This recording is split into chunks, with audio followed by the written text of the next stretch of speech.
The use of regionally strategic Incirlik Air Base as part of the international campaign against the extremist jihadists in Syria depends on the results yielded by the recently signed Train and Equip program, a senior Turkish government official has said. Turkey and the US signed February 19 a memorandum for a joint program of training and equipping moderate Syrian rebels to better combat the Islamic State of Iraq and the Levant, ISIL, and Bashar al-Assad regime troops.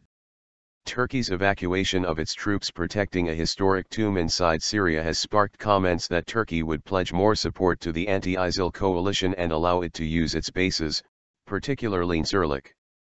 The Shah Fırat operation is an individual incident, although it seems relevant to these things. DAESH, the Arabic acronym for ISIL, was born because of incorrect policies implemented by Iraq's former prime minister, and the al-Assad regime also backed this organization. If we do not stop these, the capability of those who benefit from the Train and Equip program in the struggle will be reduced, EU Minister Volkan Bozkır told a group of reporters traveling with him to Finland yesterday. Bozkır reiterated Turkey's demand to establish a secure zone for Syrian immigrants, as well as the moderate troops who undertake the Train and Equip program, and recalled the formation of a no-fly zone for the protection of that particular area inside Syria. The use of Incirlik alone or as part of the international campaign depends on obtaining these results, he said. Turkey and the US have long been discussing the former's more active involvement in the military campaign against ISIL, but the Turkish government differs from Washington in that ISIL is the main priority in Syria. Turkey says al-Assad is the main source of unrest in Syria and therefore should be toppled immediately for permanent stability in the region. The army is being restructured in Iraq. Recovering Mosul from ISIL will be important. DAESH has begun to be accepted as a successful terrorist organization through its seizure of Mosul. Therefore, taking control of Mosul will be important for breaking this perception, Bozkır said. Turkey prefers the people, not dictators.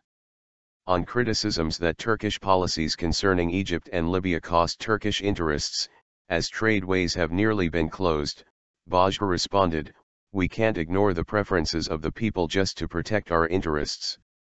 The Egyptian people are important to us.